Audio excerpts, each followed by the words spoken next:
TJ. 4 is 1. Oh, PJ fell out. 2, 3 strikes. Do I get him, PJ? Oh, sorry.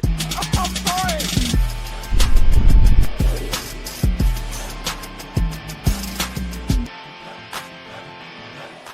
This is Uneducated Sports Talk. Stay smart, stay uneducated.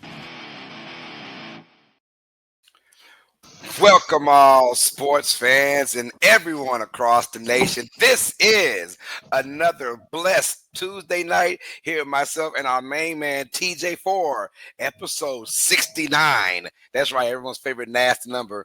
Episode 69 of Tuesdays with TJ. We got a great one for you guys. Our 2025 NFL first round mock draft. I am your host, Carlos Clayton, and to the right of me, the main man of the evening, Mr. TJ Tracy. What's up, TJ? Doing well, thank you very much, my friend. I hope you're having a great one, but it does show our maturity, the fact we skipped next week just to make sure our mock draft was episode 69, because we are mature adults here. Hey, you know what? I thought about that too, and I had a little chuckle about that. And I was like, we literally skipped the whole week. Just so skip the whole week. This episode 69, y'all. Absolutely. Watch that. Do not Google what that means. All right, y'all. Before we get into it, thank y'all for showing love and support, man. Hey, do us all a favor. Hit that like button. It makes the stream pop. And hit that subscribe button, man, and come join UST Nation for more content from Uneducated Sports Talk and, of course, more episodes of the NFL podcast, Tuesday with TJ, right here, y'all. So please hit that like button and subscribe to the channel, man. How you feeling, TJ? Doing well. I am ready to show that my knowledge and predictions of what's being taken is zilch, non-existence, because you see all these mock drafts, you see all these people going, oh, I know what these teams are going to get. It don't mean diddly squat, does it? Like, no one expected Jalen Reagor to go in the first round. No one expected 16 offensive players to go last year, you know what I mean? Right. You and I, we're normally on the same wavelength, but after a bit of spoilers, there's a bit of difference coming up. So what about you? How have you been? How are you feeling about this mock draft? Oh, man, the word is it's a quiet mock draft. It's a quiet draft. And it felt like it was easier this year to put people in their places. The last couple of years have been kind of tough, especially towards the end of like the bottom half of the draft of the first round. It feels like it was tougher in previous years. This year is almost like, yeah, this person belongs right here, in my opinion. It felt like that. But you know, it's almost like a need for teams now, not the best available players. Like, yeah, we all have a need in this particular draft in this first round. So I think it's relatively easy. I haven't looked at your draft at all, so I'll be surprised about all of that, man. So I cannot. I know I did it late at night, and going back on it, I don't know what I was thinking or what I was drinking, but some of them are interesting. Hey, it's all good. That's what we're here for, you guys. So once again, hit that like button, hit that subscribe button. This is Tuesdays with TJ, episode 69 of the NFL podcast. And spoilers, you guys, there is no trading on here. We're not going to do any trading. We have all 32 teams that are supposed to pick at their destinations. Now, in reality, we all know there will be trades. It happens all the time. But we're not gurus. We don't read people. We're not mind readers, and we can't see in the future. So we're not going to even try and guess. I'm sorry, TJ. I can't stand those podcasts or those mock drafts, that have like buku trades. Yes, I know, absolutely ridiculous, because you just don't know. Like, again, going back a couple of years, would anyone predict pick 18 to the Titans for AJ Brown? No. Right. No one expected that. I think pretty much the same draft. The Vikings traded up with the Lions to go from pick 29 all the way up to 12. You know what I mean? No one saw that draft. You never know, man. You never know. Yeah, so we're not even going to try and go that route. So without any ado, let's get it, y'all. All right. What you'll see is the players that are on my side is who I chose. The players that are on TJ's side is who he chose. So we'll get into it, y'all. And basically, I'm the yellow? Yellow. And, you're yellow. I'm the yellow outline, and he's going to be the green outline. So we'll go with that, man. Yellow for Saints, green for Eagles. So. Oh, you know what? Yeah, okay. Yeah, what's wrong with that? I mean, a little gold would have helped. Not Well, yellow. no, We're not no, I'm the sorry. we're not the Steelers. It's black and gold, baby. Well, maybe you want to be the Steelers. They made it to the playoffs for it. You Sorry, know that's what? cool. Yeah, That's cool. that is so cruel, man. That That's is all right. so cruel. Nah, I'm That playing. was All right, y'all. Here we go. We're going 1 through 32. Get ready. Fasten your seatbelts, man. Let's rock and roll. The Tennessee Titans are on the freaking clock. Let's get it, man. And who are the Titans going to pick with the UST NFL first round mock draft? The Titans are going to select. We will both choose Cam Ward. And look, yeah. obvious. If you go on any betting site, he's like a minus 2,100 favorite to be the overall top pick to the Titans. Is he that much of a game changer to be this guy for the Titans? I don't know. I like. He's had a fantastic story. Obviously, he had a great year. I think what was it? I have it all here. Sorry, he had 4,300 yards with 39 touchdowns and only 7 interceptions. He had a fantastic year. I just think it's such a glaring need for the Titans, and they can't go in with Will Levis again. Also, everyone knows they're picking Cam Ward. They cancelled their top 30 visits with pretty much everyone else after they saw Cam Ward. So it's no shocker. I think he's going to be a great player. I think he is the best QB in this draft. I know the QB class started out strong and people have really started to shake it recently. He's a bit unorthodox, but I think he's a lot better than Will Levis. Let's just say that. Yeah, in this draft, the quarterbacks aren't the highlight of the draft, not at all. But if you go pound for pound, Cam Ward isn't the best player in this draft by a long shot, in my opinion. But if you go for the best, the best, most important position, which is the quarterback, the best quarterback. He's that guy, and it is the most important position in NFL. So yes, the Titans getting Cam Ward, no brainer in our opinion. So we both agree with Cam Ward as the number 1 pick to the Tennessee Titans, and maybe he can change their franchise. Yeah, pretty easy. That's right. That's right. So let's get down to the meat and potatoes of things, y'all. And we have the number 2 pick, the Cleveland Browns. I'll go first. I've got Abdul Carter, and you have Travis Hunter. All right. So, hey, before we get into this debate about who's who, let's just be real. The Browns or Giants, it doesn't really matter who they pick. I think they're going to get a 1A and 1B. You know, whoever they may choose. I've got Abdul Carter. I'll tell you why. I feel like Cleveland is going to say, look, defense wins championships. And that's why we're not going to worry about this particular draft class of quarterback, because you got Shador Sanders and you got Jackson Dart, but those they're not needle movers in their opinion. I'm assuming, right? And there's other talent in the 2nd, 3rd, and 4th round. So I think they shore up their defense by getting someone opposite of Myles Garrett, a deadly combination, I might add, from Penn State. Used to playing that cold weather, used to being in that cold weather that Cleveland's going to serve. I think this is a good fit for the Cleveland Browns getting Abdul Carter, who I believe is the best player in this draft. You reckon? You do you? Pound for pound, I think he's the best player.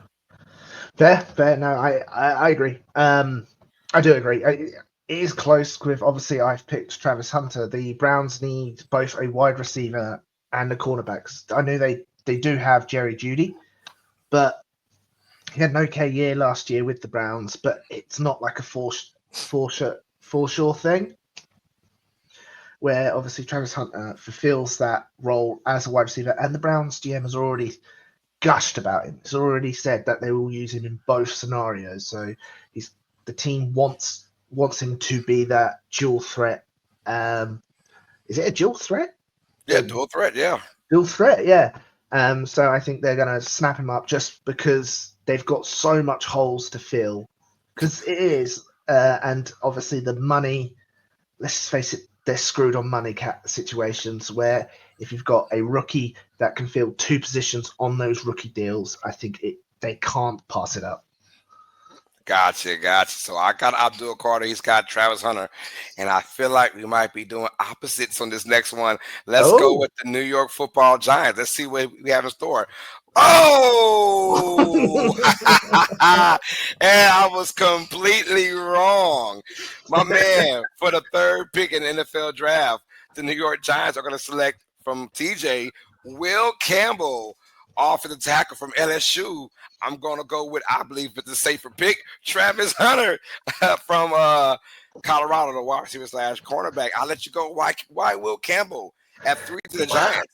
Well, like the Giants again have too many holes that this one pick isn't going to fill it all, and they've got obviously Russell Wilson and James Williams there at the back in the quarterback, but their offensive line that it's like Swiss cheese. It's got so many holes in it. Like their first round pick a couple of years ago, Evan Neal. He's so bad he lost his job and might be traced out. Like they need a cornerstone offensive line, and Campbell is the offensive line. He's an offensive lineman's offensive line, if you know what I mean. Yeah. He is fantastic. The fundamentals, the IQ, everything. He's got it. He is the most pro-ready offensive line, I believe, of the group so far. He's got the sight. He's got the size, and yes, okay, he's not the flashy pick. Fair enough. If you're going through a GM's point of view where I've got security in my job, you go with Will Campbell. But if you're worried that your job's going to get fired, you go with Travis Hunter to get the money in. But I think that's just going to hurt your franchise more. If you're smart, you've got to build in the trenches. That's why I went with Will Campbell. Boy, and that's why. Are you secretly trying to get the GM fired from the Giants? I think you are. You know, No, he already had a bad year last year. I think hey, you're trying to get him fired. no. Abdul Carter's an Eagles fan. I don't want him to go to the Giants. I'm going with Travis Hunter. I think if you're a GM and that you want to keep your job, you get Travis Hunter, especially this particular GM who's had a couple years now, and you don't want to make it a trifecta. I'm going with Travis Hunter. The Giants. You said they need many holes. He can Yeah. fill 2 of those, not one. So I think at the receiver spot, the cornerback spot, you got a 2-for-1 special. Your Giants, you gotta get him. I mean, one. Can you imagine just the jerseys that'll be sold on a yearly basis? They're not going to go out there and buy a lot of Will Campbell jerseys. I'll tell you that. But they'll get a bunch of Travis Hunter jerseys right then and there. At least give your this maybe in hindsight, 2020 in another universe, Will Campbell might be a great fit for the Giants instead of Hunter. But right now, with this fan base craving for something special. If they went with Will Campbell, I think they would tear the freaking sides off of MetLife Stadium and just Most probably. But the offensive line is what that team needs. They need that security. Otherwise, what's the point in bringing bringing this name of Wilson and Winston? Because okay, they're bit more they're both a bit mobile, but if there's nothing blocking for them, because there was nothing last year, well, what's the point? I'd say what if that happens, that would be some must-see TV. Let's get it, man. All right, he's got the Giants taking Will Campbell. I got the Giants taking Travis Hunter. Let's go to our 4th pick in the draft, the New England Patriots. Select, and we both agree, Amon Mimbu. Yeah. All right, from the Missouri Tigers, and he is considered 1A or 1B or the best lineman in the draft right now. He is a monster. And I went this pick because it's obviously all, in my opinion, all the stars are gone. Used to have a star available. But I think all the stars are gone in my draft as far as like Hunter and Carter. You got to go with your safe bet, and that is the offensive line. You have invested now in Drake May. I'm assuming he's going to be their quarterback of the future. You want to protect him while he's still young, while he can still move around. Protect him right now, and I like that Mimbu's going to be a great fit for that Patriots and how Mike Vrabel thinks. Obviously, the running game is going to come back to life now with Vrabel as the head coach. They'll bring that running game back, so he'll be very key for what the foundation they want to do in New England. Absolutely, and the The Patriots have two big issues. Their offensive line is terrible, and they didn't have that main weapon for Drake May. Obviously, they've got Stephon Diggs, but he's coming off an injury. Obviously, there is those rumors going around where if Adul Carter falls to 4, apparently the Birds are willing to trade everything to go up. Like they're even apparently offering AJ Brown amongst other picks to move up to 4th to get Adul Carter. This is absolute BS. Like if we were going to trade AJ Brown now, it'll be a $90 million dead cap. Like Jeez. no one, it's all published, oh, AJ Brown to the Patriots for the 4th pick overall, plus more. It's all BS because if you look further into it, you see that dead cap hit. No team is willing to trade a player with that horrific of a cap hit. So he's nowhere near going to get traded. But yeah, no, he's a fantastic 6'3", 314 yards. He's a multi-school athlete. He played wrestling, football, and tennis. So the tennis allows his mobility on his feet. Yeah, Obviously. nimble. Yeah, very nimble, and obviously the wrestling gives him the ability to use leverage very successfully. Gotcha. Right now, TJ with the shockers going on. All right, let's go to our number 5 pick, the Jacksonville Jaguars. And boy, we got another bombshell. TJ, you think that the Jaguars are getting T-Mac to Torrey McMillan from Arizona? I think the Jaguars get Mason Graham, defensive tackle from Michigan. All right, why are we getting McMillan and not Hunter right now? What's going on? Hunter's gone on my draft. Where's he at? He went number 2. Oh, he did go number 2. I'm sorry. Yeah, the only person who's not is Adul Carter. Adul Carter is the only one. I'm sorry. Why McMillan so early to the Jaguars? The Jaguars, they've invested heavily in Trevor Lawrence, obviously coming off the horrific concussion. That was bad to watch. And they've lost their wide receiver talent. They had Calvin Ridley, gone. They had Christian Kirk, gone. They need that fresh wide receiver in the building. Otherwise, you've got Trevor Lawrence. Like people are still questioning about it, but he's not going to have any help if you don't give him that weapon. And I think McMillan is the ideal sort of, again, selling jerseys and that weapon to give to Trevor Lawrence. He is athletic. What was his stat line the other day? This year, it was 1,319 yards with 8 touchdowns. He is a fantastic wide receiver, and I think he will thrive very well in Jacksonville. Why Mason Graham? I think Jaguars need pressure. They're ranked one of the bottom tier teams of getting sacks because they have no pressure from the inside. Mason Graham, in my opinion, is the best defensive lineman in this draft as far as like his motor and his power that he'll bring. Consistency is what the Jaguars need, a consistent pressure to the quarterback. He's not going to get big numbers as far as sacks go, right? Maybe not like Chris Jones does on a year-to-year basis, but what he can do is give pressure to where now their ends. They have some really good talented young ends on there, can get to the quarterback. So give me Mason Graham out there from Michigan to go with the Jackson Jaguars. They got to start finding identity. They have a lot of young pieces, but those pieces don't really work unless you get pressure to the quarterback, and those pieces can't thrive. So yeah, give me Mason Graham to Michigan. But he got T-Mac going to the Jaguars. T-Mac, yeah. I like that. Give him a nice weapon to throw it to with Trevor Lawrence.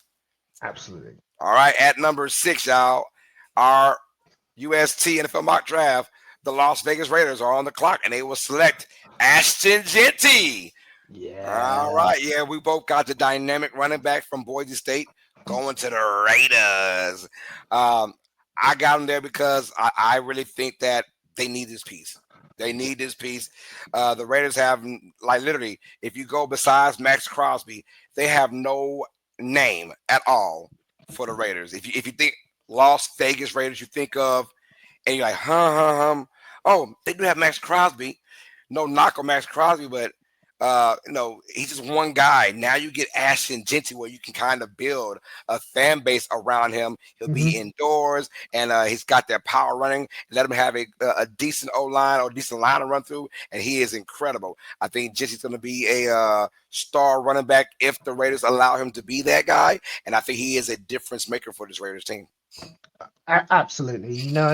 People were questioning if Shazier Sanders was going to go with the Raiders because every time the Raiders lost, he would praise and hoping. But then as soon as they hired Pete Carroll, they're going to go for a run first offense, and then obviously trading for Geno Smith, and then extending him, that shores up the quarterback position. So this Alshon Jeffrey, he is going to be the workhorse of this offense, and he's got it. He's the total package. He's got the footwork, the vision, the explosiveness, the big time ability. I've seen a compare him to Alvin Kamara. He is Pete Carroll's ideal running back, I believe. And yeah, this is another. We got Cam Ward. We pretty much is a sure thing. This is a guaranteed pick, right? This feels like it's got to be what it is, right? To get that offense rocking roll because they've been bottom of the barrel over the last a lot of years now. Let's be real. Even with Josh Jacobs, right? But you immediately get that running back, but less money. Yeah, You absolutely. know what I'm saying? So I think it's a no-brainer that they go with Ashton Genty and keep it rock and rolling up there in Las Vegas. All right, with the number 7 pick, the New York Jets are on the clock, and they will select on my end Will Campbell, O-lineman for LSU. You got them. Obviously, another O-lineman, Kelvin Banks Jr. I agree. Jets need O-line help. They got Justin Fields. They got their quarterback, right? But he's known for taking a lot of sacks, and he hasn't really had the best O-line over his career. Well, now he's going to have a Jets O-line that's got to get better. And what do? You send him help in the draft, and you can't really go wrong with these picks. I got Will Campbell much later than you do, but I think if he does go to 7, what a steal for New York. And then, of course, why would you select Kevin Banks Jr.? Oh, he's an NFL caliber athlete. He is fantastic in his run blocking ability. That obviously opens up the holes for. Is it Hall? Yeah, Hall. It is Hall. Given that protection, he's got great movement. You need that because obviously Fields has that mobility. So the run blocking ability opens up the playbook even more. But you need to protect Fields because people still not sure about him, and you don't want him. We've seen what he's like behind a terrible O-line, i.e. the Bears, and the Jets. They have a bad O-line. It ruined Aaron Rodgers. And they're pretty much set in most positions. They've got the wide receiver, they've got their cornerback, their D linemen's are pretty good. It is their glaring weakness is the offensive tackle. And I've already taken 2 tackles before in this draft, so I went with the next available best one. There you go. All right, at number 8, we got the Carolina Panthers. And that's what I was thinking about. I was thinking Hunter. It was Carter the whole time. Carter. I said he's missing somebody. I thought it was Hunter. He's missing Carter. Oh my goodness! If this happened, it's because Carter failed a couple drug tests. That's all I know. Well, he is injured. He is injured. You're right about that. Wow. Why Abdul Carter at 8 to the Carolina Panthers, y'all? Let's just face it. They got rid of Brian Branch. And last year, you could tell they needed that security on the edge. And if Carter falls to them at 8, and it is unlikely, but like I said, I see teams, if they're smart, shoring up their own offensive line first. If the Panthers got on the clock and he's there, they've got to take him. It's the Brian Branch replacement, and he is absolutely phenomenal. Yeah, you got to. It is really good. Obviously, you've got a tight end there. I know people considering wide receiver because their main weapon's Adam Thielen. From me. But it's Micah Parsons. Are you going to turn down Micah Parsons when you have the need for edge? Gotcha. Tyler Warren, I got him at 8. Not only the best tight end, I think he's the second best player in the draft to your guy Abdul Carter. I think Tyler Warren's the second best player, pound for pound. Really? Dude, he reminds me of he's gonna be like Brock Bowers. Just a force record. Now, Obviously, playing with Carolina, a little bit different, But I do have Tyler Warren as probably my rookie of the year because he's going to get a lot of play Ooh, if Bryce Young can play like Bryce Young played the last 6 games of the year last year. That Bryce Young could be uplifted by a Tyler Warren. Yes, I know that we're talking about receivers on the outside, but when you got the best player, not only he works well in your passing attack, but also your play action attack too. So if your running game is going well, like it did the last 6 weeks of the season, right? With your quarterback play, Tyler Warren is a young quarterback's best freaking friend, right? And if you want to get that guy going, if I need 5 yards, 6 yards, instead of looking through all my progressions, I can find a big. He's like 6'7", 6'8". Dude he's a is a big boy. beast, man. And I mean, his catch on the run, the dude was running wildcat formation in college and scoring touchdowns off of that for like 40 yards away. Dude's a freak athlete. He can get up there and get it, man. I think he'll be a great safety net for Bryce Young. That's why I got him going 8 to the Panthers. It makes sense. It makes sense. You do need that weapon. All right, let's go. Number 9. Oh, the New Orleans Saints. Our 2025 UST NFL first round mock draft. The Saints will select Shador Sanders on both sides. Quarterback Yeah. from Colorado. All right. Yo, I'm going to tell you right now, if the Saints don't get this dude, I'm going to smack the first person next to me. Sorry, BJ. No, I was going to say, hopefully it's not your newborn. Sorry. No, hell no. She's the only exception. She's the only exception. Another Okay. child better not be around me, or they getting. I'm saying if Shador Sanders is here and available, and the Saints pass him up, I'm about to choke something. I don't know what's going on. But anyways, with the whole Derek Carr news, his shoulder, yada yada yada, I think it's obvious. Saints have to get a quarterback. You got to rebuild your franchise now. It starts right here with this year with Shador Sanders, and I think he will do great. He didn't have the biggest of arms, as NFL scouts are saying. But hey, when you play indoors, Drew Brees did not have a big arm either, and he's a first ballot Hall of Famer. So what I'm saying is Shador Sanders, he's going to play 9 to 10 games a year at least in a dome setting every year. I think it's a perfect spot. He brings that swag. He brings a new dimension, a new dynamic to the Saints that we haven't had since Drew Brees retired. So yeah, I'm excited for that. Yeah, no, I completely agree. It's like clearly Kevin Moore thought the same when he injured Derek Carr's shoulder there. Yeah, he, like you said, smaller body, smaller arm talent, but the fundamentals are there. It's all clearly worked on there to maximize his talent and like to limit his limitations. Clearly, obviously, he's been coached very well by his dad, and people are a bit shocked about the slide, but I imagine your Saints fans are absolutely loving it. Yeah, I hope so, man. I mean, if he's there a week, now there have been some rumblings. I hope they're false as hell about Rumbling? Jackson Dart at 9. I would. Oh my God, I would strangle somebody. Now it Uh, goes from pass up, poor oh PJ's getting man, snaggled. yeah. PJ can't be around for that, man. Oh my goodness. All right, so we both have Shador Sanders going to Yes. the New Orleans Saints at 9. All right, the number 10 pick in the UST 2025 mock draft for the first round. We've got the Chicago Bears on the clock. And I see you got them taking Amarion Hampton, running back, North Carolina. And I've got Jalen Walker, the edge rusher from Georgia. I'm going to start off with why I think the Bears are going to love. First of all, he fell, in my opinion.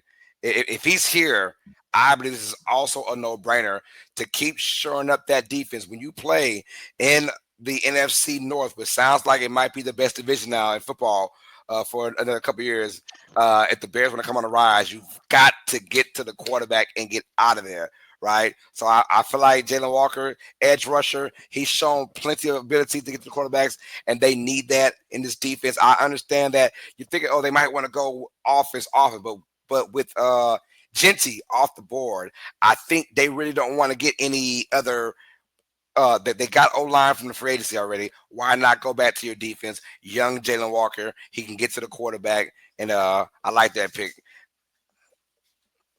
Yeah, no, it's going to be good. And yeah, a fantastic edge falling. I've gone with Hampton because the Bears, they obviously paid not Devontae Smith, Swift a lot of money, and he's terrible. Clearly, it's not the back they paid, and I think the reason why they've got Hampton it is one another weapon for Caleb Williams to use. He's great in the backfield, but it's also a player to take the pressure off Williams. Like when Swift was in there, they knew it wasn't going to Swift, but with Hampton, with his explosiveness, his lower body strength, he's obviously ideal size. He will power over man. I think it will be shock. People will be shocked that the Bears will be going for with a running back, but it will be the ideal sort of player to take the pressure off Williams and give him the much help as he needs because there was something there last year, but he needs that help there, and I think Hampton would be the perfect answer for that. There we go. Well, look, I like the pick though. Regardless, though, they can't get Cincy. Maybe go with Amar Hampton. So we'll see. All right, at number 10, I got Jalen Walker going to the Bears, and T's got Amar Hampton going to Chicago. Let's go with our 11th pick in the draft. All right, and have the San Francisco 49ers, and we obviously knew what their need was. You're going with Tyler Booker. We got the guard from Alabama. I'm going with Kelvin Banks Jr., the tackle from Texas with the San Francisco 49ers. What do you see in Booker that can really help out the Niners? That man's big. He is a big man. 6'5", 325 pounds. My goodness, he's a big boy. Yeah, with his size, there is some balance issues and foot speed, but he compensates that fantastically with his high IQ and his understanding about the man and gripping. The Niners lost so much talent, and they need big guards. Obviously, you've gone with a tackle, I've gone with the guards to open up those holes for CMC if he's ever better, and obviously to protect Brock Purdy. It was just. Yeah, okay, I did see the issues there, but his intelligence and he's able to manhandle these tackles really, really surprised me. So I went with Booker there. All right, I got Kelvin Banks Jr. I think right now is the perfect time to get him. Obviously, look, he's played a lot of big time games, and like we know the Niners need O-line help, and you're right about the entire Brock Purdy situation. You're gonna start paying that man a lot of money pretty soon, most likely. You want to go ahead and keep that man upright. I think a tackle or guard, whatever O-line is necessary in this spot. Kelvin Banks Jr. also with the size, but the arms, the length. That's also a huge thing that players look at. People look at when going with O-lineman, right? How much reach they have. He's going to do great in the running game, but more importantly, passing game. He did an excellent job keeping Quinn Ewers protected. I think Ewers messed himself up a lot when he did take sacks. But outside of that, Kevin Banks Jr. or Tyler Booker would be great for the 49ers, in my opinion. Makes sense. Yeah, like I said, go on to the next one. All right, no, go ahead. Hold up.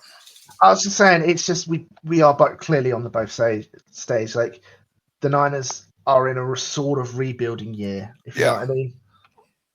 But yeah, makes sense. All right, let's see what we got for the Cowboys. We already had a sneak peek of it, yes, but the Dallas Cowboys, part of our UST first round mock draft, we think they'll both select Matthew Golden, wide receiver, Texas. I got back-to-back Longhorns going off.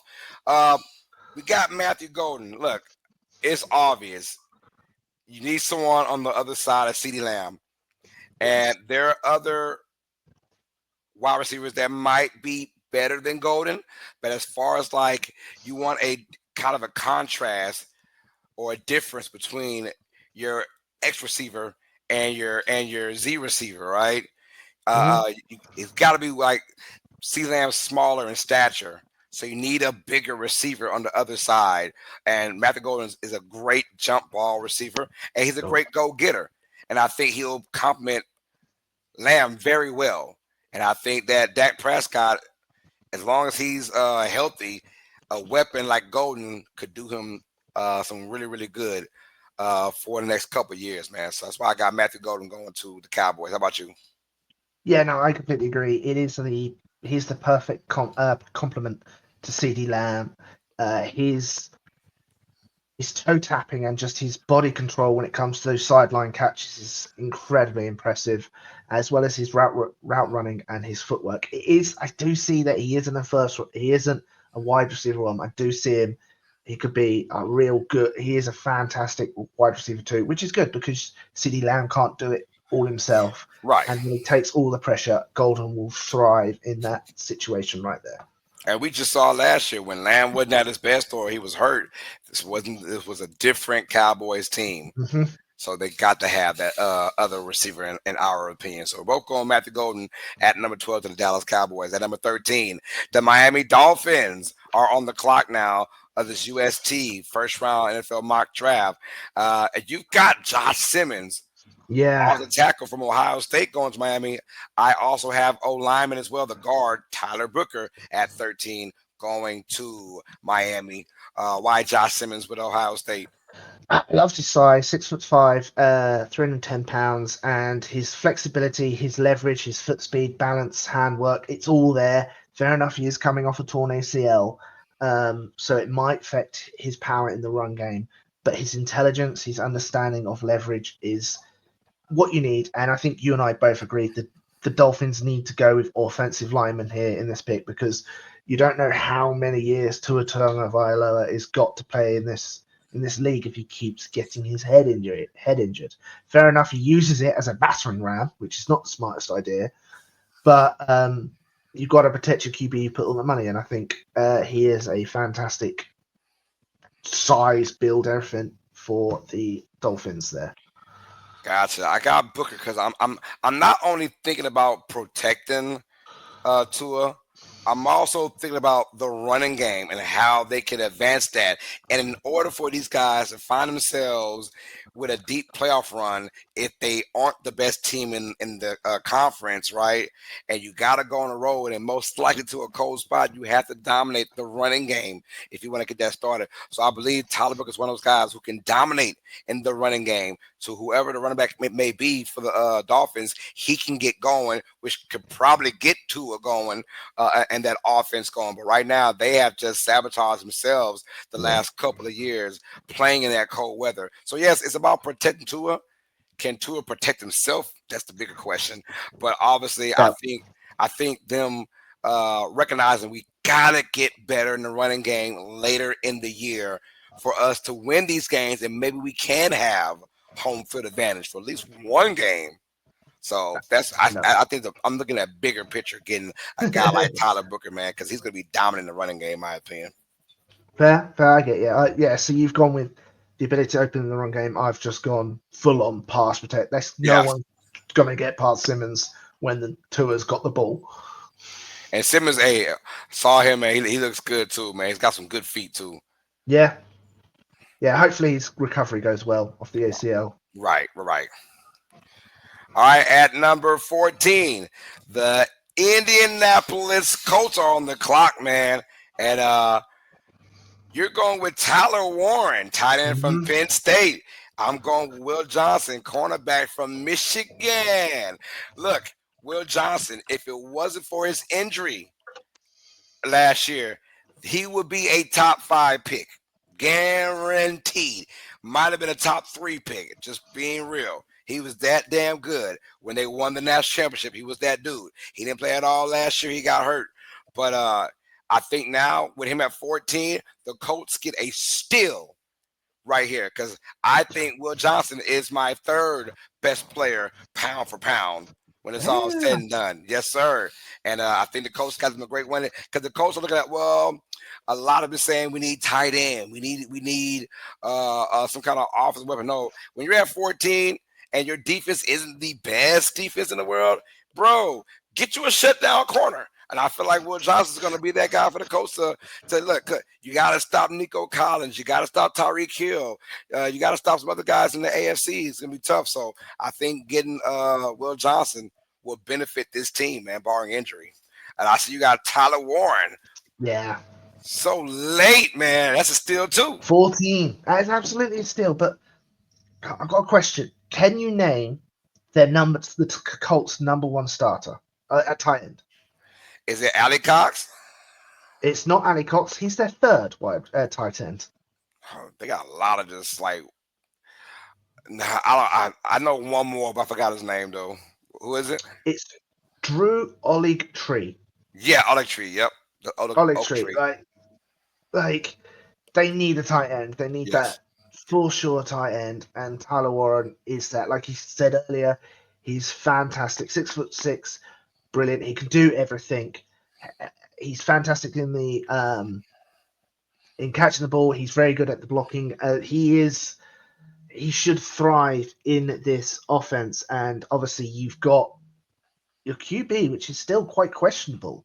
Like people don't know about Anthony Richardson, and then your backup is Danny Dimes. So Danny you've Dimes, got to help baby. these two QBs out, and I think Taylor Warren, falling to him, they can't say no. It Right fills a glaring need of them, and it helps out there. now, I agree. Two very questionable. If Tyler Warren is here at this position, you get Tyler Warren. Yes, I agree over Will Yeah, Johnson all day. I think Warren's gonna be gone way before then, but hey, you never know in of the course. draft. All right, at number No, of course. 15, the Atlanta Falcons, and we kind of know what position they need. Do they know that? That's the question, TJ. Do they know that they need defense? So here we go. I'll let you go. You got Jahad Campbell, linebacker from Yeah. Atlanta. I mean from Alabama, and I have Mikael Williams, edge rusher from Georgia. So wide linebacker. What does Campbell bring to the Falcons? He's the ideal build, an athletic build to play linebacker. He's 6'3", 244 pounds. He can also play a bit of edge in the 3-4. Is that edge? Yes, I don't know. yes. Hey, I've seen him play edge, and he has managed to get past those bigger D linemen. And yeah, he's just got the size. He's got the physical body to play both positions, and Atlanta needs that defensive help. All their money's tied up with Kirk Cousins. He has got some issues when it comes to the off-ball instincts and anticipation, but his overall domination of that size he's able to compensate with. So I really like him. Like I said, I do agree they need edge. So I went with the linebacker that covers the edge linebacker position and is able to play off the edge. And it's funny we say this because Atlanta is notoriously known for needing defense and still going with offense. They might get an old lineman in this. Oh draft. yeah, they're going to go with they're going to go running back or tight end. Running back. Hey, Mikael Williams. Look, Atlanta desperately needs some edge rushing. They need some pressure. They're once again one of the lowest pressure rated teams in the NFL.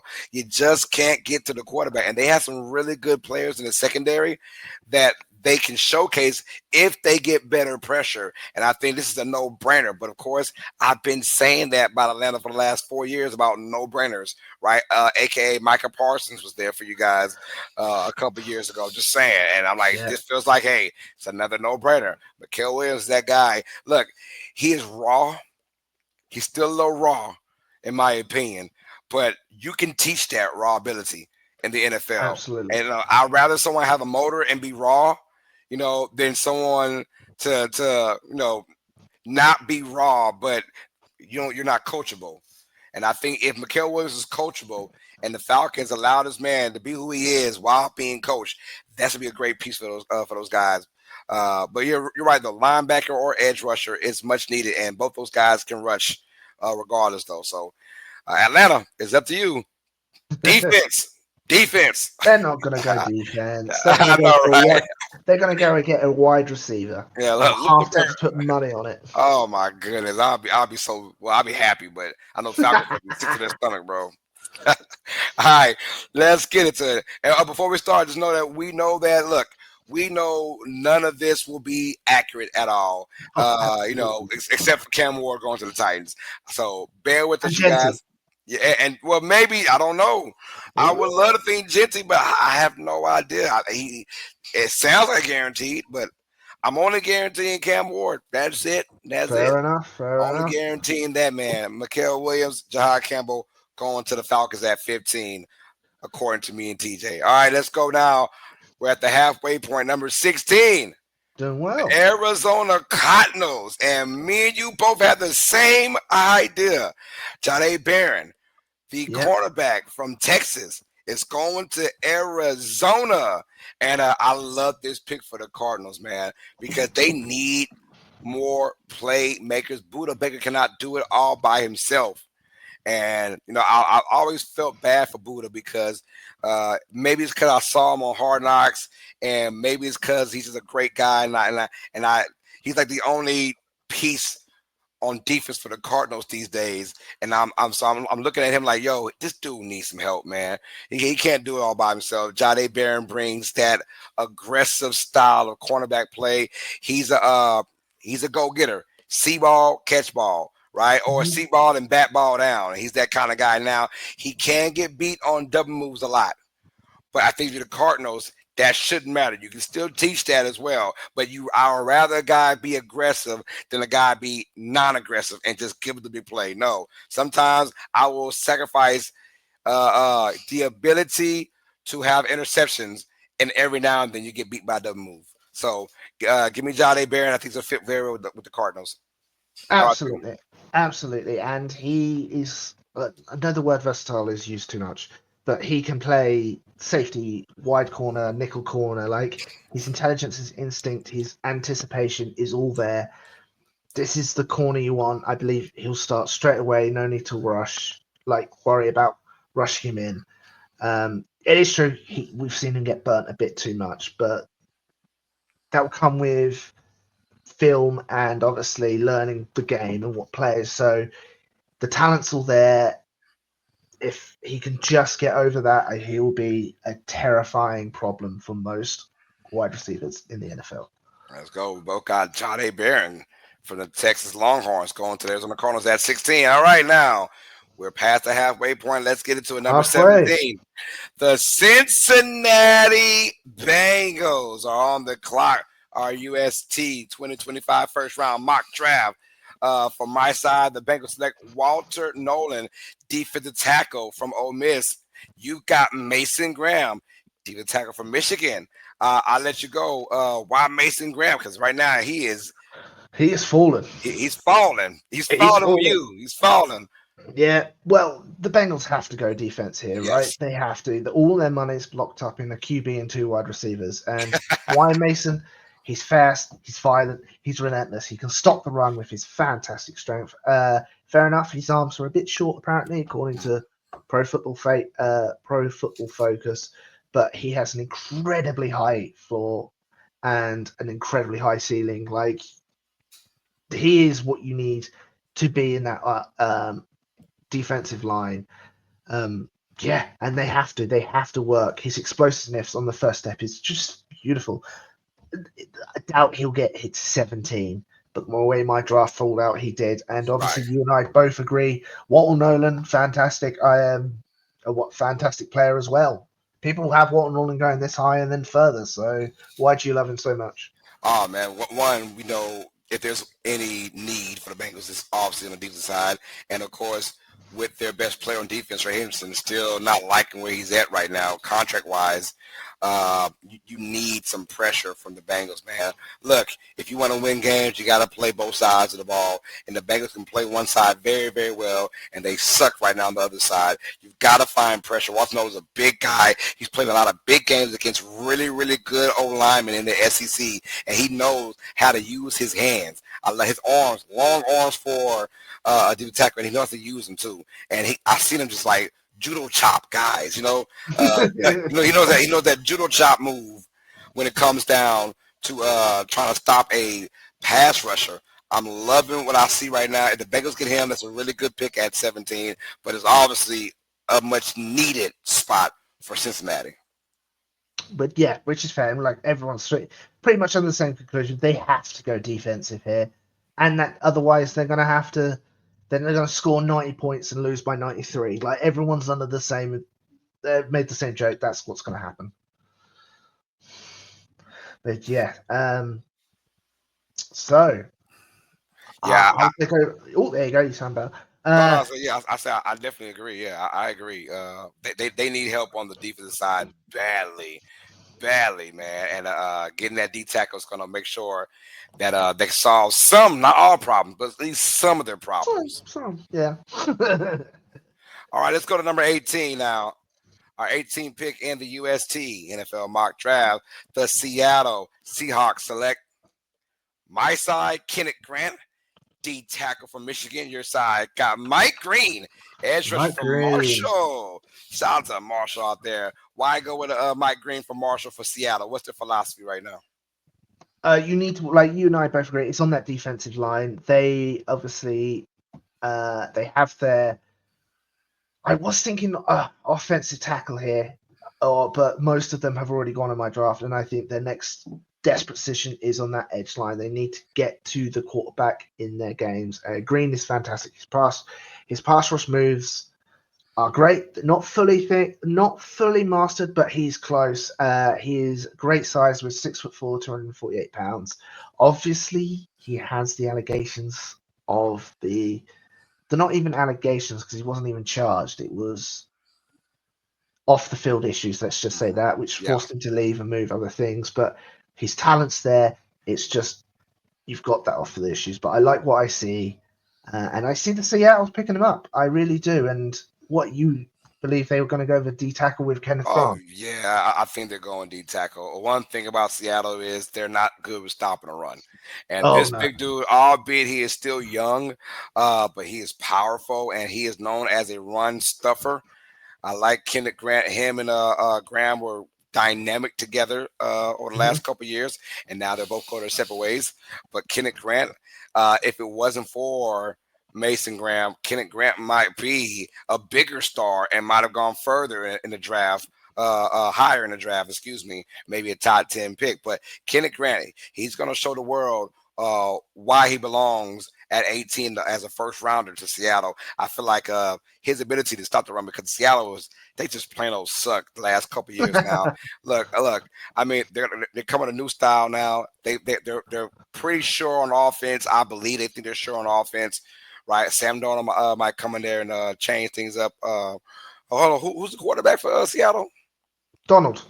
Okay, yeah, I know.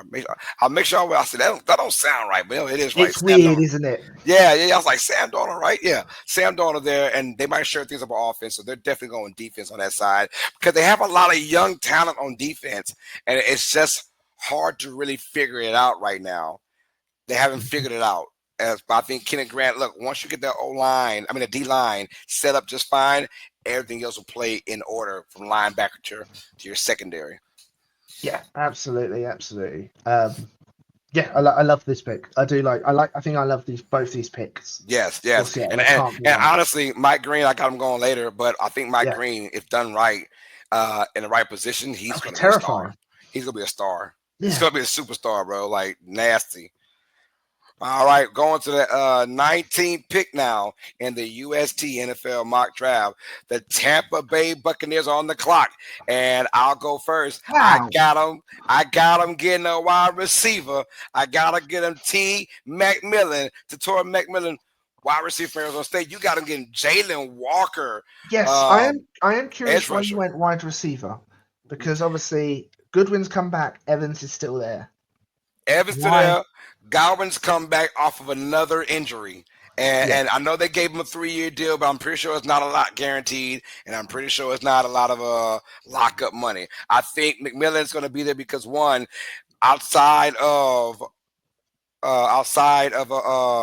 I'm brain farting, Evans. Outside of Evans, who is there besides a maybe semi-healthy Goodwin? I think the Buccaneers are set on defense a little bit. They might still go defense because they need some help on there. But if you have McMillan and the ability to go get it with Mike Evans as well, because Mike Evans can do the go get it part and a great route runner in Mike Evans. Now you got T-Mac who can learn how to be a better route runner. but he's a guy that can just throw it up there. He can get it for you. I love it, and this guy can catch out his ass. There was multiple games he had double-digit catches, man, and he knows how to catch that ball. So give me T Mac. And if you're Baker Mayfield, you're salivating right now. The running game's fine. The O line is fine. Your defense is better than average. Why not go with another weapon to solidify your dominance of the sorry ass NFC South?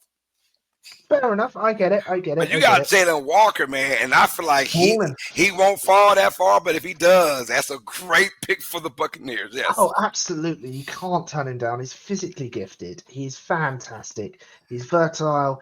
The anticipated rush post is currently a bit issue, but he's improved exponentially through college.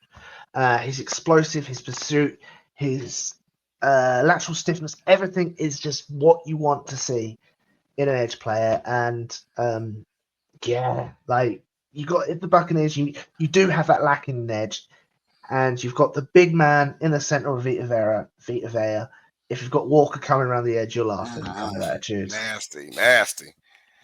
I but no matter what though, I love both picks. Oh yeah, really good. That'd be great for both picks, man. I would hate it though as a Saints fan. I would hate it. Oh, to death, yes. All right, at the number 20 pick for the UST NFL first round mock draft, we got the Denver Broncos on the clock now. And look, they can go plenty of ways. But we do know one side of the ball they're going. It is the offensive side.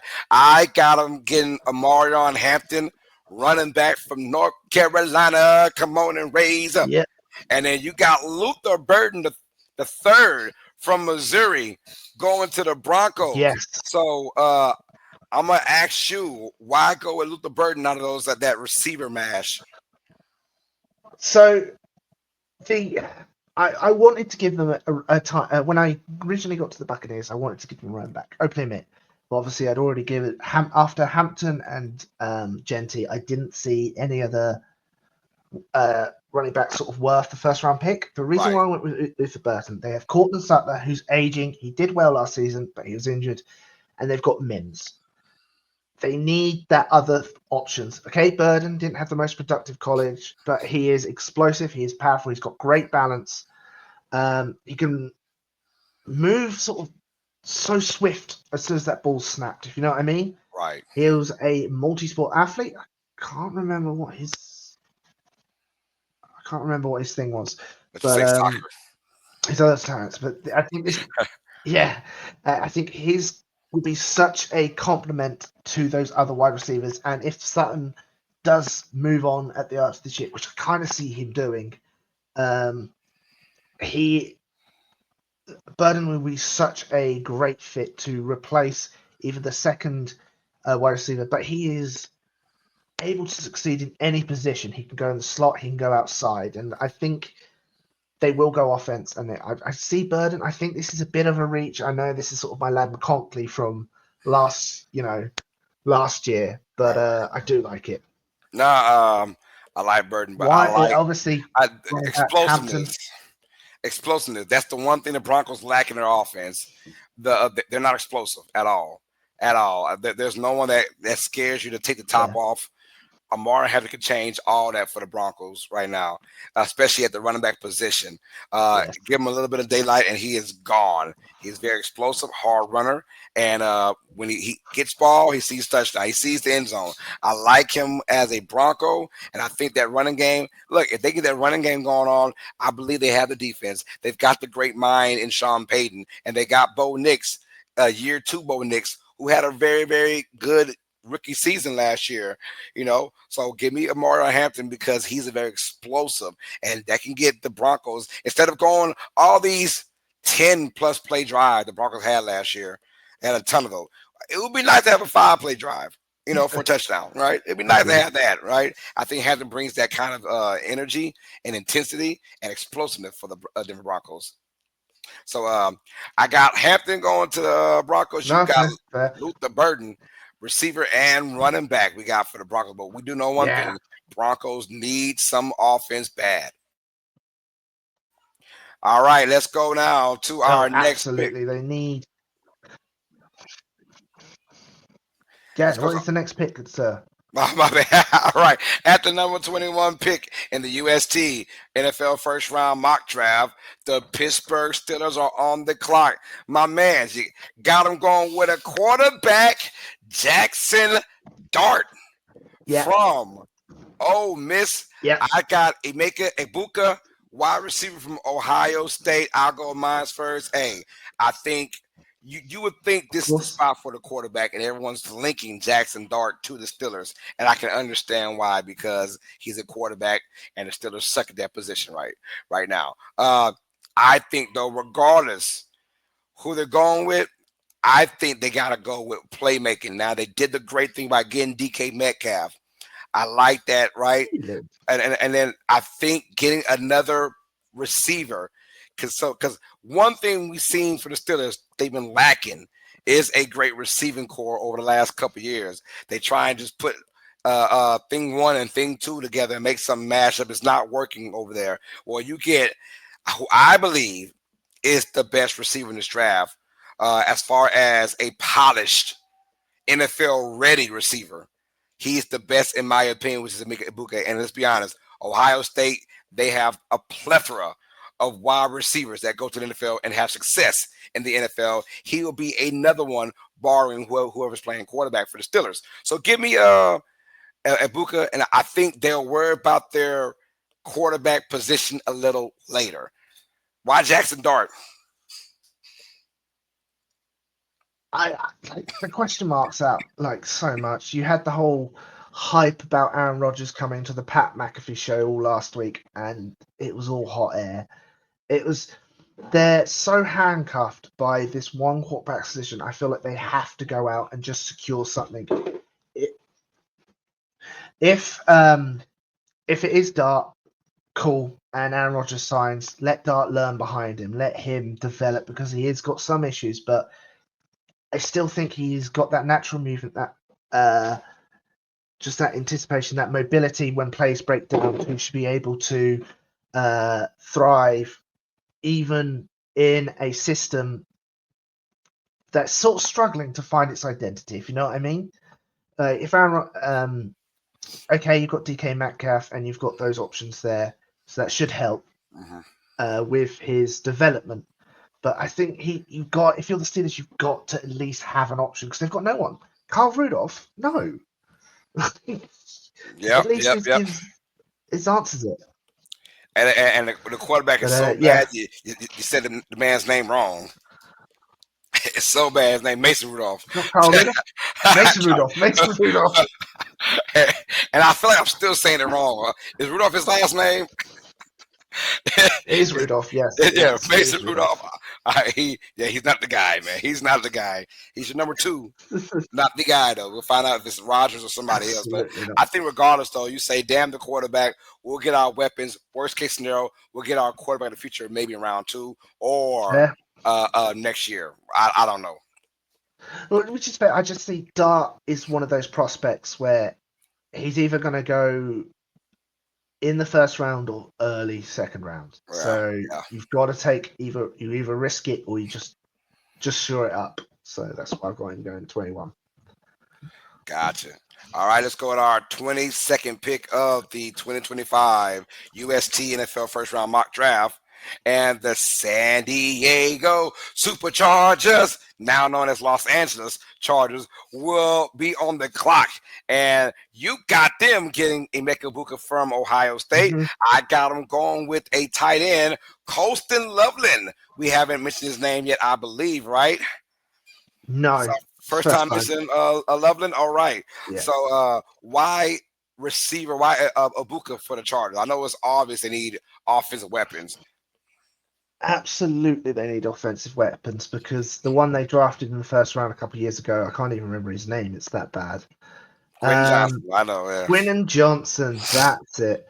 It's just they need that other weapon for Herbert. Otherwise, he's always what if you know what I mean. I'm terrible at saying his name, so he's got fantastic size, 6'1", 205 pounds. He is what you need. He's got a high floor. He's versatile. He's savvy. He is on the borderline. I've seen people say he could be either a low end wide receiver one or a high end wide receiver two. I think he'll be paired perfectly with Vlad McConkley. And you just Herbert needs that other option because they just can't rely on what they've got. You've given him a tight end. I have another weapon though. This isn't your average tight end. He's not known for his blocking. He is a receiving tight end, but one sure-handed. I feel like this late in the draft, in my draft board, he has slipped big time because he was supposed to be, as high as maybe 9 or whatever. Now he's at 22. So I feel like it's a steal for the Chargers. If you feel like your guy is gone from the receiver spot that you want, you get Colston Loveland because this dude can be a difference maker when Herbert's going in trouble. A sure-handed target like Loveland will be fine for him. And this guy isn't your average. Like I said, he's not a run blocking tight end at all. He is hey, I can run. He runs great routes too, by the way, and he has great hands.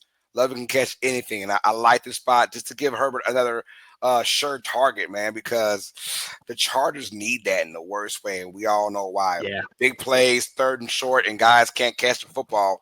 You need someone that's sure-handed and a big body target in Loveland. I think he slides down, and the Chargers pick him at 22. Fair enough. I understand. But need that option. But I like both these options, though. I mean, if Ibuka is there or Loveland is there, hell yeah. I mean, Absolutely. let's go for it.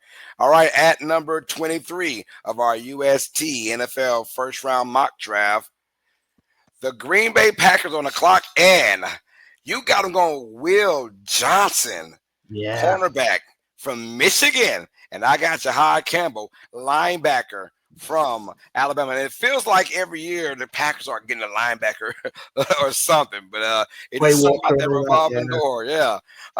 First of all, let's go with Will Johnson. Why Will Johnson to the Packers? It makes a lot of sense. Yeah, it makes so much sense. There's so much question marks about Shazier Alexander. Like, will he be on the team? His availability and the health. They coped last year, but you can tell it was a major weakness.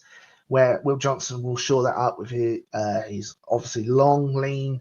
He's got that quick footness, the change of direction. It's all sort of fluid and very well. He could be the replacement for Shazier Alexander if Alexander's on the team this year. Cool, let Will Johnson sit, learn behind him, but I can see him immediately taking in that position straight away. All right, I got Jahad Campbell, the linebacker. Look, they just need help with that linebacking core. And look, it's not the fact that they don't have any physical linebackers, but man, their linebackers, they don't play smart, in my opinion. Quay Walker keeps getting ejected. Well, yeah, that part too, but a lot of missed assignments from this linebacker core. They're still young, but if you watch their tape, man, they miss a lot of assignments. They're in the wrong spot, the wrong time, which leads for either easy runs or wide open down the middle field catches from wide receivers or tight ends. I think Jahad Campbell is a great linebacker in college, and he's going to have a great pursuit. And look, they play that 3-4 defense where you want to get those edge rushers out there. So will Campbell be more of an edge rusher? He can play both, but you need that versatility. And it's all about the mind now. I think Campbell is going to come in there as a ready-to-go linebacker in today's NFL, and I think he'll make a big difference for Green Bay. Look, I wanted to really give him a receiver of sorts, but something of life on offense, but you can't pass up Campbell this late in the draft, in my opinion, for the Packers. And obviously for you, Will Johnson, that's easy. If he's there, you take him at 23. Yeah, absolutely, and it fills needs. It's not like they're just picking a good player, right?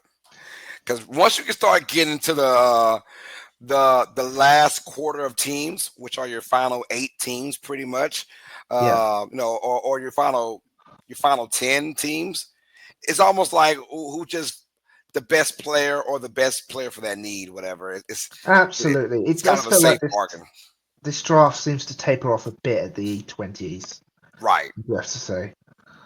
All right, let's go to our 24th pick in our UST NFL first round mock draft. And we have the Minnesota Vikings on the clock. I got them taking Malachi Starks, safety from Georgia. You got them taking defensive tackle Walter Nolan from Ole Miss. Hey, I'm gonna go mine first. Malachi Starks. I think he's been linked to the Vikings forever now Yes, because yeah. safety is not a big need, but it's a huge need for Minnesota. And their guys are getting older. Malachi Stark might be one of the smartest defensive players in the NFL draft, especially in the first round. And whoever he goes to, I can see in a couple of years he's got that C on his jersey, captain. Oh, I can really? see it. I can see he's one of those guys. He rallies his team around, and they play very well with him. But he has smart instincts, known for being a play caller as well. So I like Malachi Stark to the Vikings. I think it's a no-brainer in that situation. You got to go on Walter Nolan. Why D tackle? They need to tackle. They need something to shore up because obviously they're going against fantastic running backs in the north. And Walter Nolan, yes, okay, he's not the most polished, but he has that physically gifted, that power. And he's using his upper body strength, he's able to throw people off quite well. And you need that penetration to go against those great. They do have good O lines in the AFC North. Well, I think the Bears O line is the most expensive in the NFL at the moment, which is Yeah. absolutely crazy. Yep. Like I said, he does need a bit of polish, but his talent and what he's got there is very hard to pass up, if you know what I mean. And it is a need. So I went them with going Nolan. All right, I like that though. But we know for sure they're going defense though. Yeah, again, they got to go defense. They've got Justin Jefferson, who's got all the money. They've got their QB potentially. They've got their running back. Makes sense to go defense. All right, at the number 25 pick in the UST NFL first round mock draft, we have the Houston Texans on the clock. And let's get it. You got Gray Zabel, offensive Yes. lineman from North Dakota State. I've got Luther Burden third from Missouri, wide receiver, going to the Texans. Now, why are we going with Gray Zabel O-line? To protect CJ Stroud, I think last year he had a bit of a sophomore slump, but he was running for his bit, and obviously they've just got rid of Laramie Tunsil. I see this as a potential Laramie Tunsil replacement. He's elite in everything but his arm length, but he's clearly a projected starter. They've got him as a guard. I can see him playing tackle as well. He's well-rounded in both his zone blocking as well as his run blocking. Yeah, I love the size. 6'6", 305 pounds. He a bit heavy on the tackle, but his versatility and his strength and his overall athleticism, I think, sees him being able to fill a hole there if they need to. Our guy Dolph Jackson from the Keeping It Real Who That Sports podcast, part of the Come On In Sports Network, he went to the Senior Bowl this year, and he fell in love with Gray Zabel. Oh, and really? He was like, that guy is whoever he's on. He said he's must see. He is must see, must have on your team. He said he's a beast like that. So, hey, going to the Texans, they might have a good one. I'm going with Luther Burden. I think regardless, though, you need weapons. Nico Collins, as good as he is, as good as he's emerging to be the last couple of years, he can't do it by himself. We saw that very putrid for the receiving area this past year. It was either Nico Collins or a tight end or nothing. And that's got to stop some way, somehow, in my opinion. I think they get Luther Burden, who's a sure-handed receiver, veteran. I feel like he's been in college for like 8 years, but he wasn't. But he never had like a great, just all-around crazy year. But for a Missouri team that was bottom-tier SEC just three or 4 years ago, he was a big reason why they are now, primarily a top 25 team in college football, and it's because of Luther Burden and his ability to catch and to run after the catch. He's a playmaker. He's got a lot of Deebo Samuel in him, but he can catch the ball better than Deebo. But which is fair. They do have Tank Dell, off the injury, and Christian Kirk both injured, so it makes sense when they need that wide receiver too. And like I said earlier in this stream, he is the low end wide receiver 1 and that high end wide receiver 2. All right, let's go to our 26th pick now in the UST NFL first round mock draft. The Los Angeles Rams are on the clock. You got to get shocked me. Shocked me. Josh Jr. Connolly, and he's your tackle from Oregon. Yes. I got him getting Jackson Dart, quarterback from Ole Miss. I go with my reason first. I got him getting the He's quarterback. I think it's just time. Now, obviously, I could be dead wrong. Mind you, I remember last year who I thought they were getting was Penix Jr. Remember yes, you that? did. I thought the Rams were getting him, and I'm staying strong with that. No one saw Penix going to the Falcons at 8. No one saw that at all, absolutely not. So I was shocked. The Rams were picking, I think, number 19 that year, and I was really on them by getting Penix Jr. Well, now I'm really on by getting Jackson Dart. If I'm looking at the Rams right now, there's nobody at this time that you're like, oh, they got to have this to be successful. I think they've got their pieces together. If outside of quarterback, I mean, maybe you go with an extra receiver besides Adams and Nakua, but I don't see that happening. I like, you know what? Let's set up for the future. Matt Stafford, late 30s. He's not going to get any better than what he is. He had a not good year last year. How about that?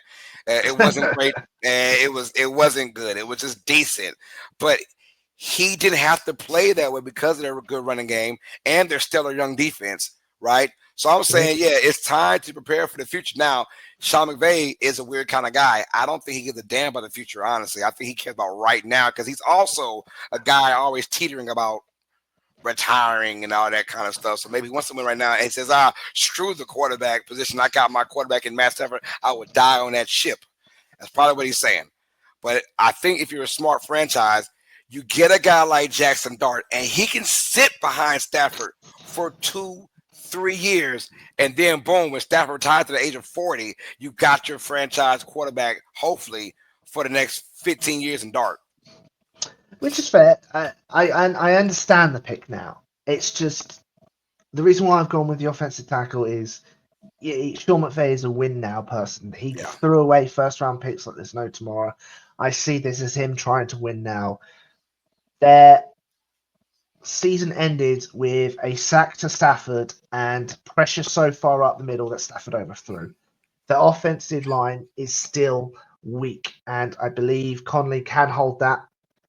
He's got the size, he's got the speed. He does lack some of the strength, but he's working on that throughout his college. But his foot speed allows him to move to the zone blocking and everything else very well. He has got that athletic build there, and I see them just guessing the offensive tackle to take advantage of what Stafford has left. They've just signed his new contract, so they surely are still in the mindset that we came close last year. We were one play away of knocking off the Eagles. Let's shore up that protection. I hear you on that. I hear you. All right, let's keep it rock and roll now at the 27th pick in the UST NFL first round mock draft. The Ravens. Hold on. You all right? You dying? About to die here. Oh, there we got the same pick though. Got the same pick, one of the rare ones. Sorry, Ravens fans, that might be a curse for you. Oh no. I might need that water you got right now. If there might be vodka that you got, never mind. It's not vodka. Okay. I thought it was vodka. Knowing you. No, knowing me, you keep saying that. I'm saying you need help, TJ. No, I'm playing. I need help right now. Jesus. You need help, yes. You know. I would send it to you, but it'll take a couple of weeks. Yeah. Hey man, do the fast shipment, the fast email, whatever it is. Fast track it. We got Donovan Easy. How about that? I'm not gonna say his name. I don't know how to pronounce it. No. Izaruko or something like that. But yeah, edge rusher out of Boston College, and he is a freak of nature. Mm-hmm. I'll go first. He's very raw. That's why he's going to be 27. But man, I'm telling you, he can get to the quarterback, and he can get there fast. And when you're the Ravens, right now, it really doesn't matter who you pick because they're definitely a win Super Bowl or bust kind of team. So you can kind of pick whatever your best need is. And honestly, when you're that kind of team, you always go line, O line or D line. I like that. Get a guy that can actually get to the quarterback, another young stud that can find his way. Because you're playing Josh Allen, you're playing Pat Mahomes, you're playing those guys to have a chance for a Super Bowl appearance, and they can't get over that hump. Maybe a sack or two. If you look at what the Eagles did to Pat Mahomes, you want to be like that. Absolutely. You want to get to the quarterback, right? We want to annihilate your O line, and we want to get to that quarterback. And any quarterback, you punch in the mouth plenty of times, they'll make a mistake, you know. So I like this pick from the Ravens. Why you going edge rush as well? No, I agree. They need that. They need the ability to get to the quarterback. And yeah, okay, he is a bit smaller for the size, hence pick 27th. But you're spot on. He's smooth. He's quick. He's smart. His bend is fantastic. He's able to get round the big boys with his speed to get to the quarterback. If they do get hold of him, that's where he struggles with the lack of size. But his evasiveness is incredible, and if you put him against a tight end, he's getting around the tight end. You know what I mean? So you need to just think about who you are assigning him, and that's what you need. Um, that's what you need to have in an edge. No, I agree with you. I agree. All right. Well, the Ravens getting themselves an edge rusher from Boston College, Donovan Easy. Let's get it. At the number 28 pick in the UST NFL first round mock draft, we got the Detroit Lions on the clock.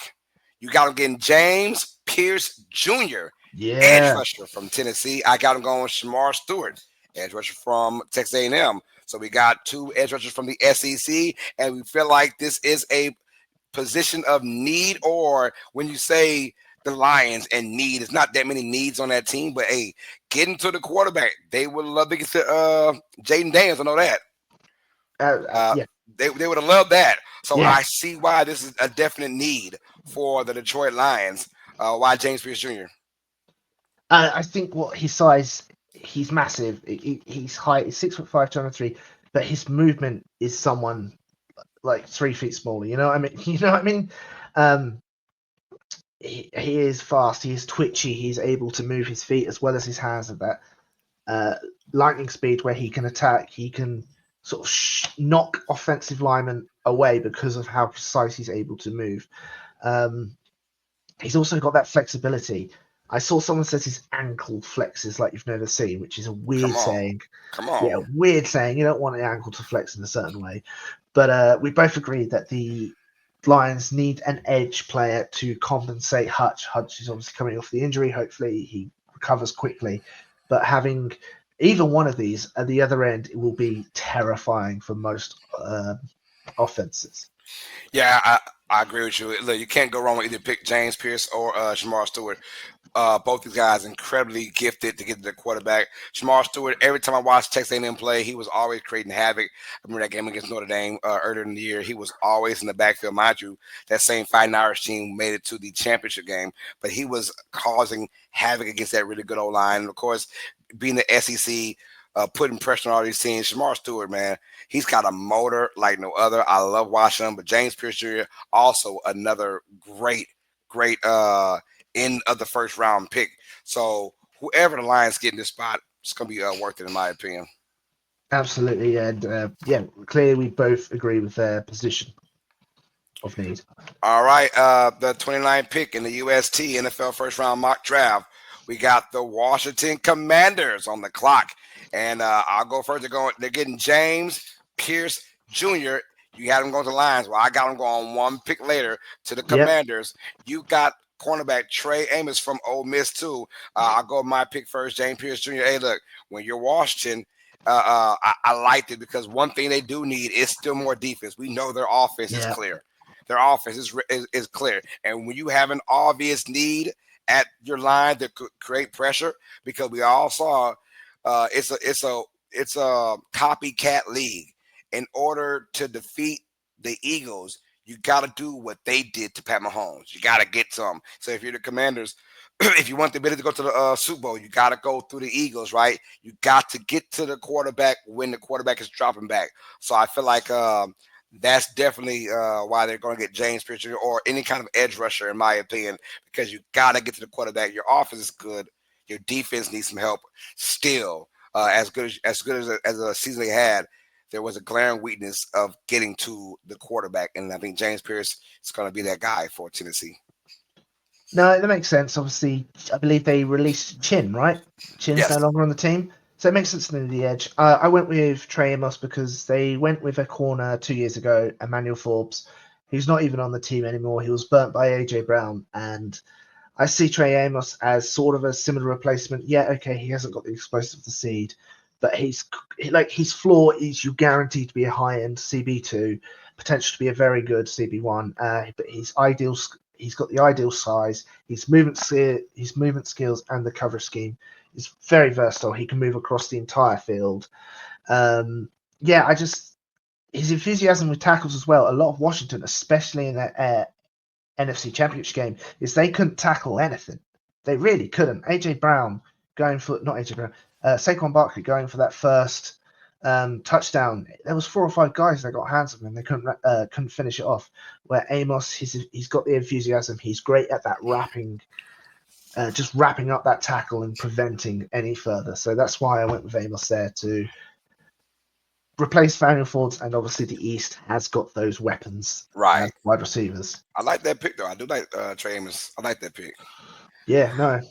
All right, let's keep it rock and roll now. Hey, at number 30, Penultimate pick. UST. Yep. Almost penultimate pick, sorry. Almost. Our UST NFL mock draft for the first round. We've got the Buffalo Bills on the clock. Here we go. You got to give Mikael Williams the defensive edge from Georgia. I got to give Mike Green, same position, edge rusher from Marshall. All right, I think you can't go wrong with either of these picks. We've all said it. I keep saying it, copycat league. Absolutely. Hey, we saw what the Eagles just did to Mahomes. We got to do that on our end. So if you're the Bills, all right, enough said. Damn having the weapons. Let's just focus on getting the Pat Mahomes, because our quarterbacks, our offensive scheme will allow us to score enough to win. We've got to stop these other guys. Like, in order for Pat Mahomes to not beat you, like, don't keep the game close, right? Mollywop them from the beginning, and that's what the Eagles did in the Super Bowl. That's what the Bills are trying to do now, building up their draft. I like Mike Green, edge rusher. I think he's going to be a superstar when it's all said and done. He's that one guy. I can see many Pro Bowl trips for this guy, Mike Green, with the Buffalo Bills. If he does fall that far to Buffalo. No, I get it. And you, like I said, for the last couple of picks, we've agreed on the position, just not the player. Right. But Mike Williams, he is a fantastic run stopper. He's the person that when Pat Mahomes does start to escape and tries to move around the corner to get those yards, that's where Mike Williams will be there to stop that. He has got some issues in the pass protection. He has lost some of that, but everything else, he's long, he's strong, he's long, he's versatile. I can't say that word all of a sudden. But yeah, he really shouldn't have fallen this far in the draft. The talent is too good to pass up. Right. And it is crazy to think that we both picked these players and how to counter the Chiefs, not anyone else in the Bills division. It's crazy how it rocks and roll, man. Like, you gotta go for what's stopping you, man. Yeah. And that's the Kansas City Chiefs, man. Always the Kansas City Chiefs. You got in order to get to your destination Super Bowl for a chance to win one, you gotta get to one first, and you gotta get it through your conference. So yeah, I don't see nobody else in the division really they're preparing for. All right, at the 31st pick of our UST NFL first round mock draft, we got the Kansas City Chiefs on the clock now. And a surprise for you. You got Kenneth Grant, defensive tackle from Michigan. I'm going with the tackle from Ohio State, Josh Simmons, in here. Why defense for Kansas City? Why did it go on that route? See, I did want to go tackle because my opinion was how badly Pat Mahomes was chased after in the Super Bowl. I just didn't like who was left, if you know what I mean? Right. So I went, okay, their defense, I think, was their next issues. And all year, to be honest, Pat Mahomes wasn't an issue. Like the O line was good most of the year. It was the Super Bowl. They faltered. But the defense, Chris Jones is getting older. He was injured in the Super Bowl. I think this would be a fantastic person to play alongside Chris Jones. He's got a rare combination of quickness and size. Even as a nose tackle, his strength is dominating in the single blocks, meaning you have to double block him, meaning you allow Chris Jones to then get through to the sack. I think if the tackles aren't available, because they need tackles, you've got to go with Grant to help that defensive line. Right. No, I feel with Grant because uh like you can't. I think the Chiefs are maybe gonna overreact off of one game. Yeah, A team from a different conference, a team that you rarely got a game plan for unless you're in the Super Bowl, obviously, yeah, or a 1 week kind of deal. So you're right. Their O line wasn't that big of an issue against everybody else. So no, don't let one game freak you out because as far as we know, it's the next year is a different league next year, So the Eagles might not have that same team. Somebody else might have it. You don't know who it is. But at the end of the day, I think they will get spooked out because of that, because of how bad it did look in the Super Bowl. And now teams gearing up more and more to copycat that style. In my opinion, I think you got to go ahead and beef for the O line. Josh Simmons, I think if he's available, he's probably not going to be at this time, but if he is available or someone of his caliber, you got to go and protect Pat Mahomes. He's your money man, and he's making those jerseys sell, baby. And give me Josh Simmons. Look, great O line for Ohio State. Obviously, coming off a national championship, he kept that quarterback upright every damn game. It felt like the dude was never getting hit.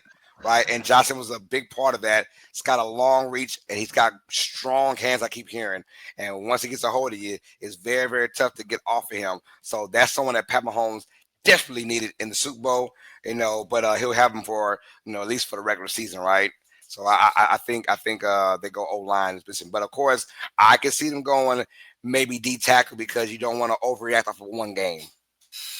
which is fair. I understand everyone because it was bad though. It was really bad that one game. But I understand why people go off tackle, offensive tackle. They also shift off, traded their Yep, offensive tackle to the Bears, yep, so they do fourth round have pick. that need Mm-hmm. for a fourth round pick. Yeah. All right, let's keep it Ah, moving, man. Now, here we go. Our Super Bowl defending champions are on the clock at number 32. And our final pick of our UST first round NFL mock draft, the Philadelphia Eagles, your Super Bowl champions, are on the clock. And here we go. Boy, I got a feeling you were tinkering with the game, man. You got well, Malachi Stark, another Georgia guy, right? To join the maybe. Philadelphia Eagles Georgia gang. And of course, I've got Derek Harmon, D tackle from Yes. Oregon. Uh, why Malachi Stark? On go So ahead. one, Philadelphia doesn't draft people who don't visit them in the top 30. The only first round talent that visited them in the top 30 was Walter Nolan and Malachi Starks. So I've got a very strong suspicion we're not going to be picking in the first round. When it comes to Malachi Starks, we have a glaring need at safety. We haven't picked a safety in the first round, but obviously getting rid of CJ Gardner-Johnson, we have that issue. There is problems with Malachi Starks. His athletic score is only a 5. The Philadelphia Eagles normally only pick people who have a left athletic score of 8. But he is a foreshore tackler. He is athletic. He is run. He has got great speed. A bit of a dip this year because of his decision making, but he's everything we need in that secondary. He'll be fantastic to pair with Reed Blankenship. He's only 21 years old, so Harry Roseman's words of getting young on defense still applies to this pick. I think he would thrive in this Vic Fangio system, and I really want to see him there. I know another Philadelphia Bulldog, right? Philadelphia Another Bulldog. Georgia Eagle. God dog it. George Star. Oh my goodness. Hey, I'm going with Derek Harmon. D tackle from Oregon. I think if anything, they need more pressure losing Williams in the offseason. Obviously when you win a Super Bowl, a lot of guys, all right, I got my ring. Now my money now. So guys are leaving. You can't pay a lot of Absolutely. guys. Well, let's keep moving. Derek Harmon, D tackle, he did a great job last year. Look, nice run stop. When Oregon was known, the reason why Oregon was number one the entire year until the playoffs is because they did a better job of shoring up their run tackling, their run stopping, because Oregon was known in the past for being such a light D line. Right, they would just outscore you. Well, this year they really did a lot of physicality, and Derek Harmon was the main man for that, getting to the quarterback nonstop, stopping the run, being a defensive guru in that defensive tackle spot. I think it'll be a great pick for the Eagles late in that first round.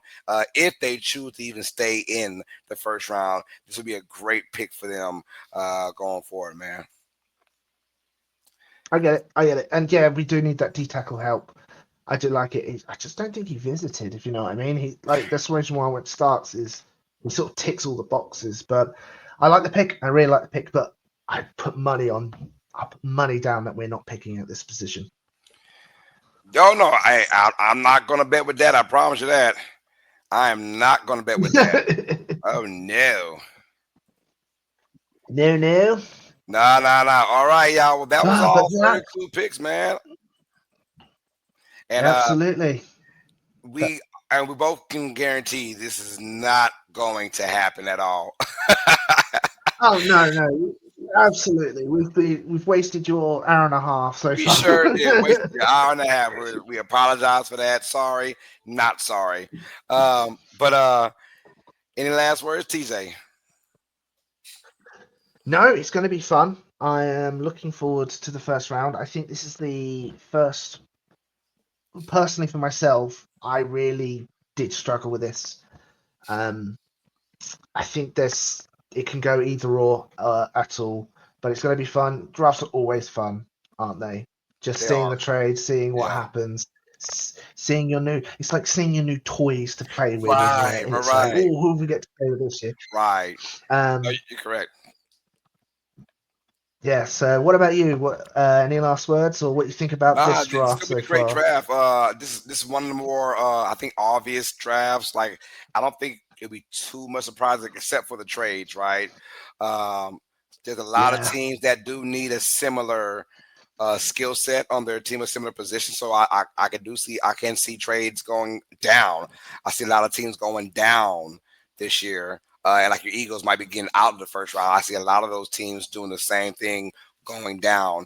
So I'm excited about this draft, and I cannot wait for it. I'm honestly the first five or six, I've never really been so glued, not because of star power, but because I've seen so many different paths for the first seven or eight players, and it's almost like I can see them going there. I can also see them going there. I can see them, so it's a lot of that going on. So I'm just like you, very excited, man. If you guys want more from the draft, we're going live from the Come On In Sports Network, Uneducated Sports Talk, and Real Yep. Fan Sports will be live for the first round NFL mock draft on Thursday night. So please check us out.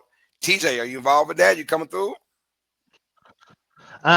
If I've got the invitation, I saw All it was right. there. I'm happy to join. I booked it off You're work, damn right. You're so getting one. Then you get one. All right, y'all. Well, you'll see me yeah, and TJ yeah. and many others there, man. We'll be live at 6:35 p.m. Central Time this Thursday night for the 2025 NFL Draft from Green Bay, Wisconsin, y'all. From the Come On In Sports Network.